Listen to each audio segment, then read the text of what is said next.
Alhamdulillah, Alhamdulillahi Rabbil Alameen, As-salatu was-salamu ala ashraf al-anbiya'i wal-mursaleen, wa ala alihi wa ashabihi wa libaytihi wa man ittaba'a sunnati ajma'in.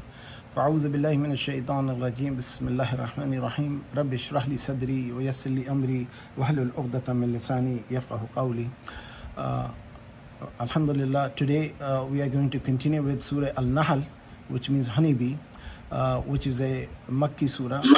And it was in the sequence of revelation, it was the 70th surah or chapter. In the sequence of recitation today in the Quran, its position is 16th, and it has about 128 verses. All of them are in Mecca except 101 till last three ayah, means 101 to 125. 125, 26, 27 were revealed, or 126, 7 and 8 were revealed in Mecca.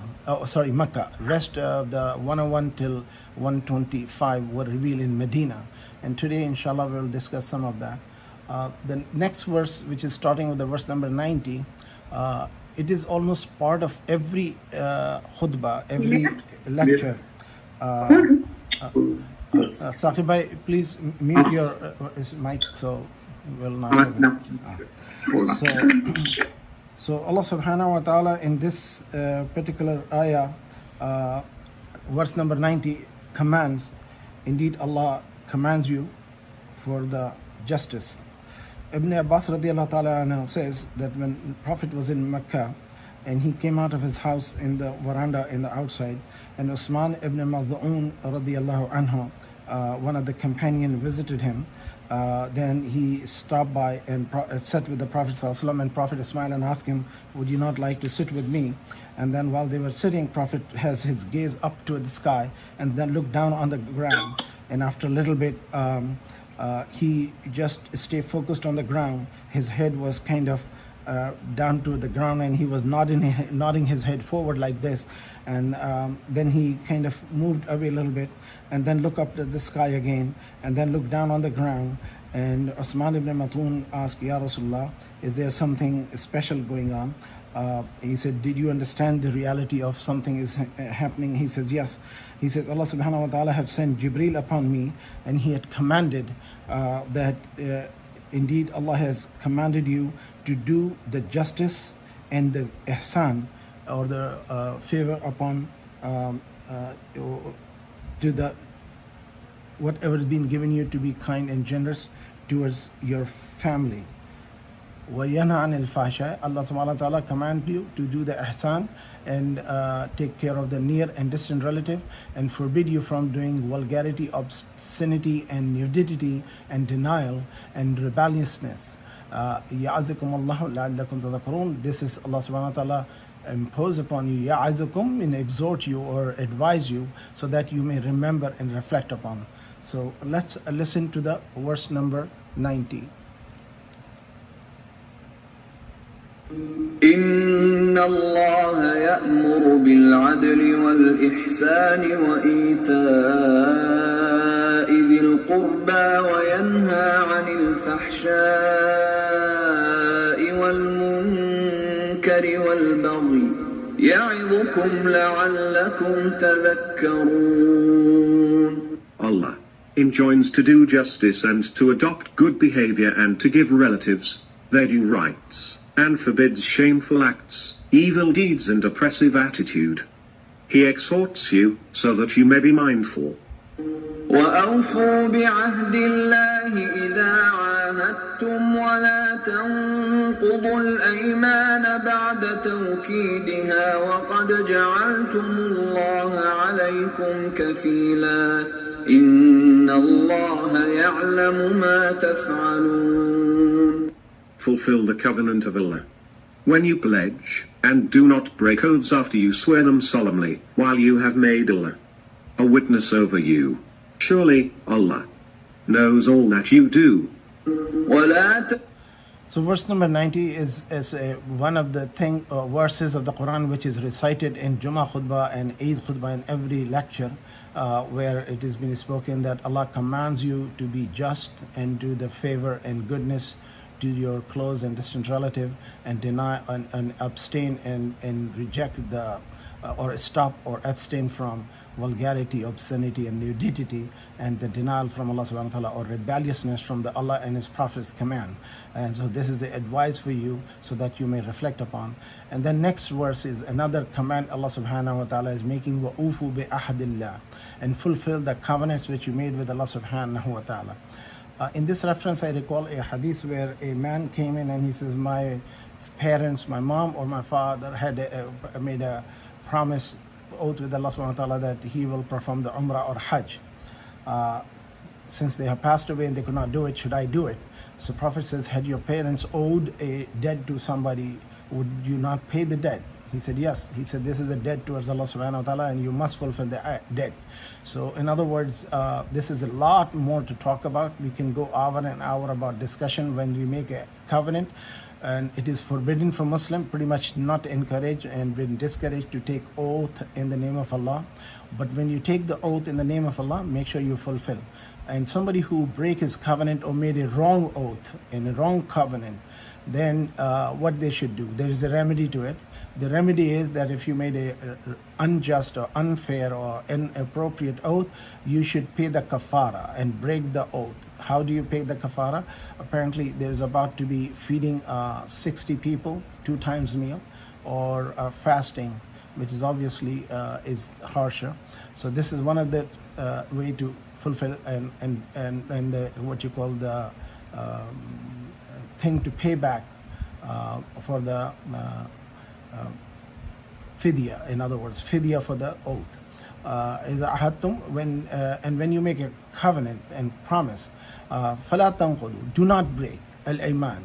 بعد توكيد, tawqid, in Urdu we use word taqid. This is tawqid from taqid is from the tawqid. It means it is being firmly, solemnly, something is being committed and convicted and contracted. Often people in the business, when they have a deal already signed and then they find that there's a more profit and options are coming, they break the oath. Actually, it cannot be broken unless it's done mutually. And because the buying party is now getting benefit, or sometime when the buyer is going to be in loss, they want to back off, then they should back off in the terms and condition of seller. In other words, both have to be just. In other words, sometimes you have to take a loss, and that's how the business is. وَقَدْ جَعَلْتُمُ اللَّهُ عَلَيْكُمْ كَفِيلًا, and then Allah is enough for witness for you. Kafila. Inna Allah ya'lamu ma tafalun. Indeed, Allah knows what you do. And this is verse number 91 of Surah Al-Nahl. Is a very important thing to understand. So as the 90 and 91 are very important. Covenant and contract and dealing and transaction and promises with other person, because we often say by Allah or Allah ki qasam, I take oath on the life of my parents. Actually, we should not take oath on anybody except Allah subhanahu wa ta'ala. This is something important to understand. Let's listen to verse number 92. ولا تكونوا كالتي نقضت غزلها من بعد قوة أنكاثا تتخذون أيمانكم دخلا بينكم أن تكون أمة هي أربى من أمة إنما يبلوكم الله به وليبينن لكم يوم القيامة ما كنتم فيه تختلفون. Do not be like the woman who had broken her yarn into pieces after spinning it firmly, by taking your oaths as means of mischief between yourselves, merely because a group gets greater benefit than the other. In fact, Allah puts you to a test thereby, and, of course, on the day of resurrection He will explain to you all those matters in which you disagreed. This is something also to elaborate. I just mentioned in that verse 91 that we should not break the covenant once we make it, whether it's in profit or loss. We have to endure the deal. And unfortunately, when we do not write the deal or we do not write the contract, we end up in trouble. And in America, we find it, even the Quran ordered it. It was the first thing and the only book of the of religious faith which says about writing a covenant. In Surah Baqarah, we'll talk about it, that when you do a business transaction, write it down. And this is where the contract comes in. And because of the contract, we get in benefit, whether especially when we're giving it to the family or friend, Personally, I have lost a lot of money because of the committing the word or taking the words of a person on without having a collateral or understanding, and that's why banks have a collateral and all that. So anyhow, there was a story about there was a rich woman in Arab tradition who had women who would do the weaving of the cloth, and because she had some psychiatric issue, at the end of the day she would cut them all and then make the woman do the work for her again and pay them the dues. So Allah subhanahu wa ta'ala is giving an example of a person who make a covenant and then breaks it and then remake it and make it and break it. So making and breaking is not just a joke. When you make a promise, fulfill it. If you cannot do it, don't make a promise. We are not required to do any promises, and that is very politely, respectfully and kindly, and say, I cannot do it, this is just not my cup of tea, that's all. Let's listen to the verse number 93. وَلَوْ شَاءَ اللَّهُ لَجَعَلَكُمْ أُمَّةً وَاحِدَةً وَلَكِنْ يُضِلُّ مَنْ يَشَاءُ وَيَهْدِي مَنْ يَشَاءُ وَلَتُسْأَلُنَّ عَمَّا كُنْتُمْ تَعْمَلُونَ. If Allah so willed, He would have made all of you a single community, but He lets whom He wills go astray and takes whom He wills to the right path, and surely you will be questioned about what you used to do. ولا تتخذوا أيمانكم دخلا بينكم فتزل قدم بعد ثبوتها وتذوقوا السوء بما صددتم عن سبيل الله ولكم عذاب عظيم. Do not make your oaths a means of mischief among yourselves, lest a foot should slip after it is firmly placed, and you taste evil consequences for your having prevented others from the path of Allah, and you incur a great punishment. ولا تشتروا بعهد الله ثمنا قليلا إنما عند الله هو خير لكم إن كنتم تعلمون. And do not take a paltry price against the pledge of Allah. Indeed, what is with Allah is much better for you, if you only knew. So in verse number 90 to 95, we are seeing a constant discussion about when you make a covenant, when you make a contract, don't break it, do not make it if you cannot fulfill it, and be mindful, be respectful. But if you make a contract, stay fast to it, and if Allah willed, He would have made everybody to be on the single faith and believe. But Allah subhanahu wa ta'ala have made you to test you, and He gave freedom of belief or freedom of